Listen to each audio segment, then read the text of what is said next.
greet you all in the name of Jesus. Welcome today. This is on a Thursday. This is our weekly service. We call it the prayer service. We pray together. We believe God. We are believers of prayer. We are believers for seeking upon God. Remember what Jesus told his followers in Matthew 7, verse 7, that you can seek him, you can look after him, and you can know. And when you do this through prayer, God is able to answer us in a bigger way. Therefore, I want to welcome you wherever you are. Take your Bible, gather your family together, and remember, whatever we always believe, we always recite and we put it and we say that the Bible is the word of God. We also take it in our minds, we treasure it in our heart, we practice it in our life. And this word of God has so many promises, and the promises of God belongs to us. And that's how we love the word of God. The word of God is the voice of God. The word of God is the will of God. And we always say that this Bible will always have what we need in our life. Yes, we can read the scriptures, but now when they speak to us and they meet our needs, that's what we call the lemon, the word of the season, the word that is able to meet that situation in your life. Let's pray together. Father, we thank you. Father, we honor you. We bless you today for waking us alive. We thank you for the gift of salvation. We thank you for calling us by our names. You have written our names in your palm. And every day, every hour, every moment, you are able to see us and think about us. We thank you. We declare like David who said, who is a man that you are able to think of him? Father, we thank you, we bless you. We are gathered tonight, we are gathered today that we can honor your name. We declare that you are almighty, you are greater, you are awesome. No one is able to match your name, no God can match your power. Apart from the God of heaven, the God of our father Abraham, Isaac, and Jacob. This is our Yahweh, the Elohim, the great I am. We want to thank you. We welcome you to come into our situation, that you may turn around our lives, you may turn around our marriages, you may turn around our businesses, that we can receive great blessings and great breakthroughs in Jesus' name. We continue praying for them that are in hospitals. They are sick with various infirmities. We speak a word of healing wherever they are, in that bed, in that ward, in that room. Those who are living in fear, I uproot that demon of fear in Jesus' name. Father, we speak of our situation.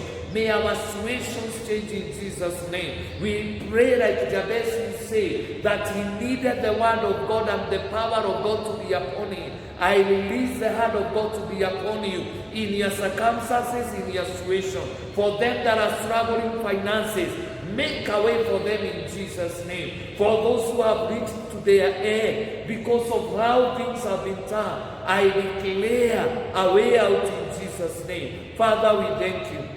We bless you. We believe in you. Anybody with doubt, may you cast away those doubts in Jesus' name. Come forth for us, O God. Your word is an anchor. Your name is an anchor. I thank you, Father. I welcome the power of the Holy Spirit afresh wherever you are, in Jesus' name. May he come and comfort us and teach us and guide us and empower us and give us an anointing. Father, we thank you. May this day be a greater day. May this day be a mighty day. For those who have lost their loved one, I speak comfort. I speak comfort now upon your life, upon your families, upon your every situation. I speak peace. Every storm, I command it to come down in the name of Jesus Christ. Father, we thank you and we bless you. In Jesus' name, I do pray and believe it. Amen. Thank you again, my viewer, wherever you are. Welcome, and God is going to bless us. For the few Thursdays that you have been here, we have been speaking about dealing with the doubts. And we started by saying that doubt is something that you are not sure of in your life, you become confused and your minds are not together, you suffer from anxiety, and you really totally don't believe that God is able to do it. And we have been speaking that we need to deal with those doubts, and we said anywhere you are not sure, because doubt is being unsure, doubt is being not firm, you are not really believing that something will take place, you are doubting, you are in between there. We declared, we just say, pray about it. Whatever you are doubting, wherever you are not sure, pray about it and God will give you surety. Number 2, we say that we change our mindset, the way we feel it, the way we think, and then we can have the mind of Christ. The mind of Christ that says that we are conquerors, we are more than conquerors, we are blessed. The third thing that we said we practice scriptures.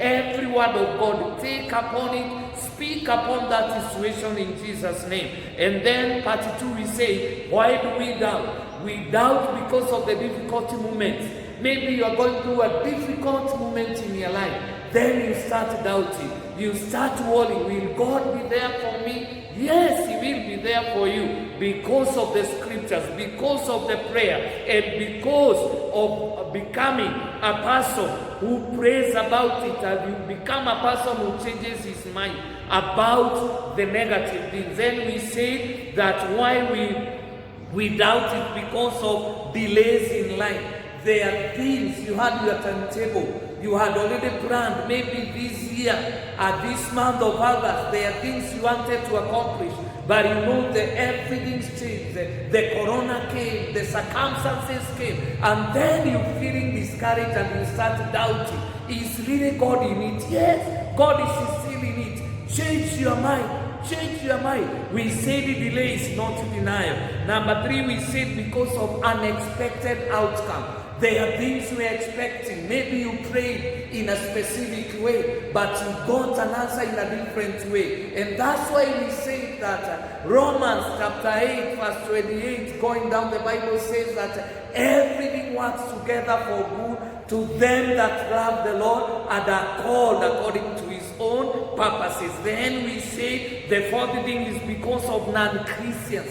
non-believers. Unbelievers, they are there. You are comparing themselves with them.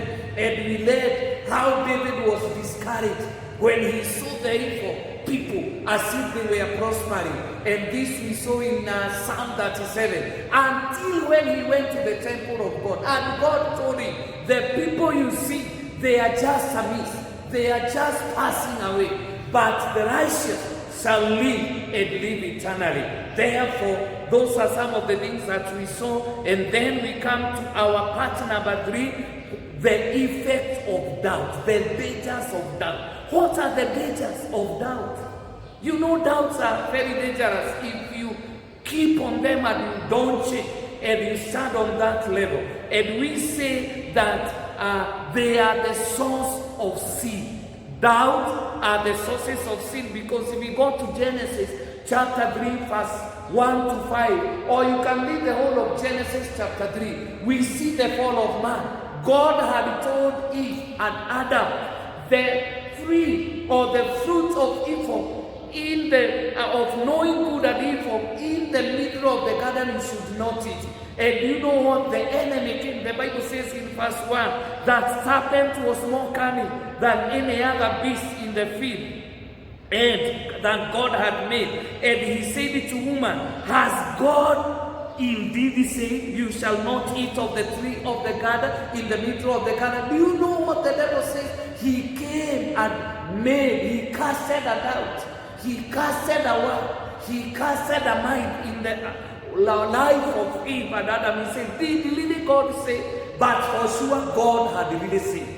Anywhere you are not sure and you transgress, you come out of what God has said according to His scriptures, then what do? You get out of the will of God. And this is sin. And surely, verse 4, the Bible says, then the serpent said to the woman, you will not surely die. But God had said, you shall surely die. And what happened? To cut the long story short, Eve took it, she ate, and gave the husband. That from there, That's why we have death today. That's why curses are there today, because of doubt. Doubt will make you sin.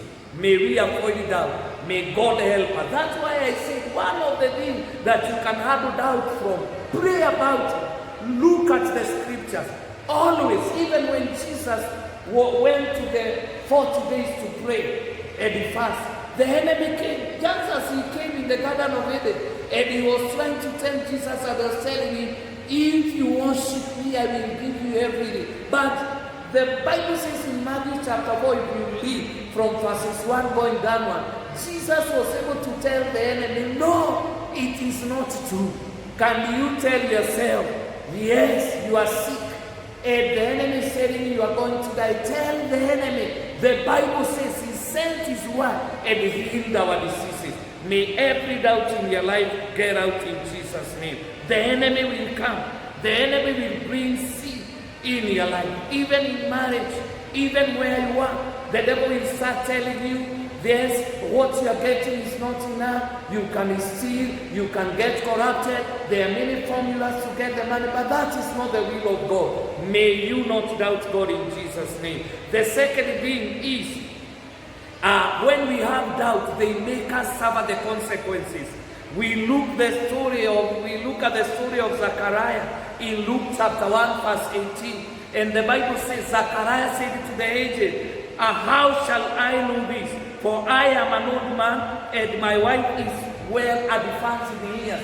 Zechariah was an old man, yes, but God wanted to bless him with a child. Look, when the angel came, Gabriel, he started telling him, how can I know? In other words, he was saying, I doubt. Do you know what happened? Zechariah was silenced for many, many months until the day the son was born. And when he gave the name by writing, he could hear, but he could not hear, he could not even talk. Until when the child was brought, and he gave him the name John the Baptist. That is the time his dumbness went away.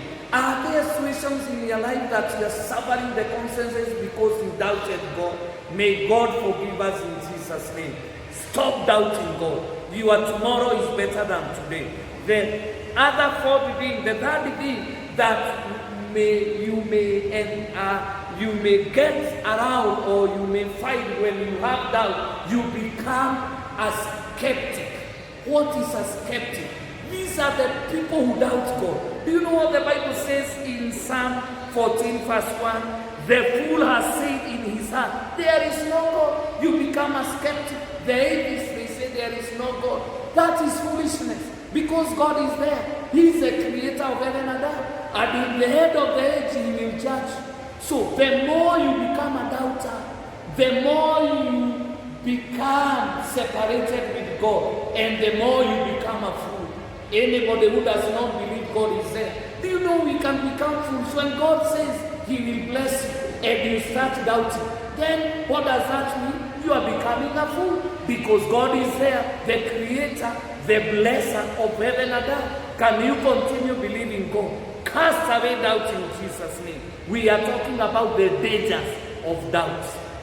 The fourth thing is that pride that leads to hell. If you are a doubter, you become so proud that you go to hell. Luke chapter 16, if you read verses 27 to that one, we see the rich man and the poor Lazarus. This rich man would not believe, he never believed that God is there to reward the people who are happy. What happened to him when he died? He started saying in those verses 27, I read, but Abraham replied, if they do not listen to Moses and the prophets, listen to this guy lived, and he heard the word of God, and he was saying that God, I would not want to suffer from here. He was calling Abraham, telling him, Abraham, go back there, I have a brother, I have a sister. They doubted. They never believed God like me. I would not want them to end in hell where I am. But what the Bible says, he said, there are prophets there, there are pastors there, there are bishops there, there are churches there. If you do not change and you cross the border of death without the word of God and salvation, you are doomed. And what happened? The rich man, that was his end. I don't know about his brothers, whether they had the story of Christ had received him. Doubt will give you pride and will lead you to hell. May we change the way we doubt. When God says you're saved, he can save you. Don't doubt. Accept that salvation and God will bless you. The favorite thing is, if you doubt, you receive no answers to prayers. What does the Bible says in James chapter 1, verse 6? But let him ask in faith, with no doubting. For he who doubts is like a wave in the sea, driven and tossed by the wind. Verse 7. For let not that man suppose that he will receive anything from the Lord. He is a double-minded man and is stable in all his way. If you pray, we know we are praying a lot. In this church we have chain prayers. Even now it's a prayer service. That's it. If you pray doubting, do you know praying doubting is like closing your one eye and opening another one? You are praying and watching whether something will come. If you are closing your eyes, close. If you are praying, opening your eyes, open. But believe God, he will reward you and do as per what you are praying. Are you a doubter? And a believing believer? You are praying that God will heal you, but you are speaking about dying. You are speaking about failure. I declare today, may you not doubt, because when you go to God in prayer, believe in him. Believe. You know, the situation may look as if it is not changing now. You are Thursday, this Thursday may be a very different Thursday next Thursday. Where you are today may not be where you shall be tomorrow. Can you believe God today for better things? If I were you, I would have said an hallelujah where I am. Number 6, we are saying, doubt will bring destruction of life. Look at this.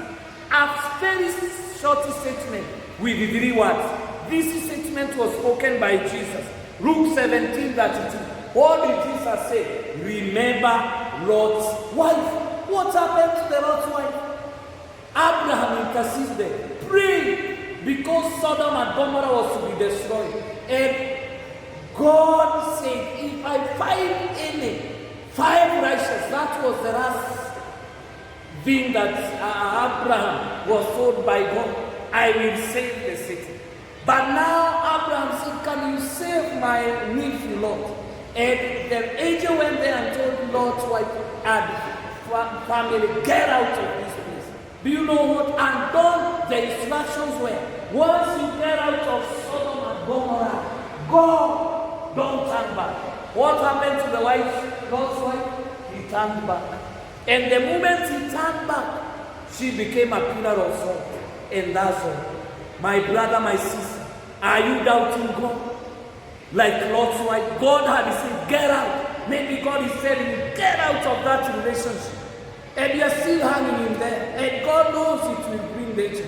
Maybe there is a character, a sin, something evil you practice in life. And God is telling you, get out of it.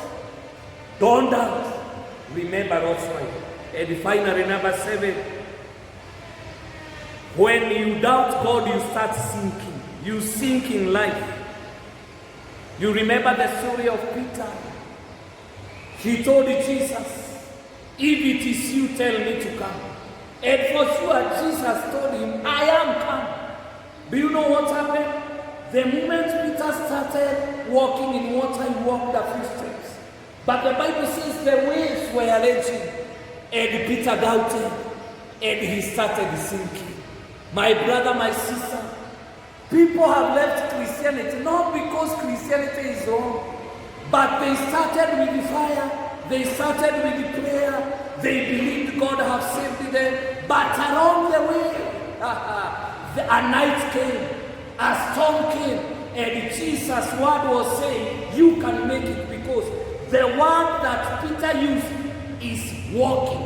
Actually, Jesus said, come. Peter was using the word come. But in his coming, he started doubting. He started looking on the side. Maybe the other disciples were saying, are you sure?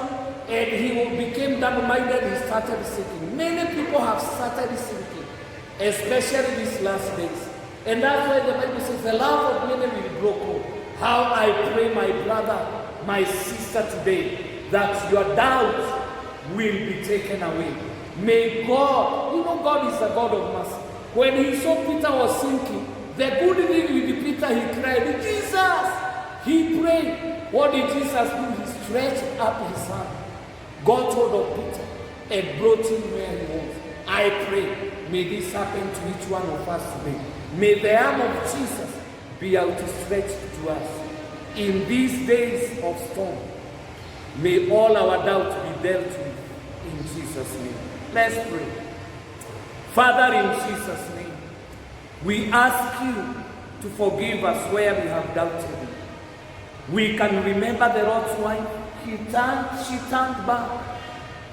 Anywhere we have turned back in our lives, may it be in serving, may it be in giving, may it be in going to church, may it be in anything, Lord. I ask you to forgive us today. Somebody is in trouble, is in need.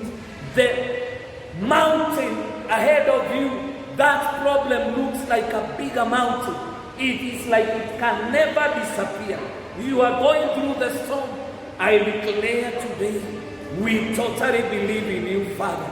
And even for anybody who is sick, wherever you are watching, I declare, may every doubt of healing get out of you. And healing with the faith, with the power and anointing and grace, may it appear to you in Jesus' name. For the jobless, I release and I declare, it doesn't matter what people are saying. It doesn't matter what the news are saying. I declare you to go and have a breakthrough in Jesus' name. For those who are living in fear of death, that when they get COVID-19, they will die. I declare, you shall not die. You shall live to declare the goodness of the Lord. Anything else that you are doubting in your life, I release the power, the grace, and anointing to totally believe in God. Receive your blessing. Receive your miracle. Father, as we give today, for the sake of the ministry, for the sake of learning the church and spreading the word of God, may you bless every giver. May you bless every giver. May you open doors for them. Those who have been doubting you in their giving, I pray from today, the doubts are gone. They shall sow a seed, and they shall leap 1,000-fold, like Isaac did in Genesis 26, and he harvested a bounty. In Jesus' name, may God bless you, God keep you, God be with you. In Jesus' name, amen. God bless you. The numbers are there. Support the work of God. Amen.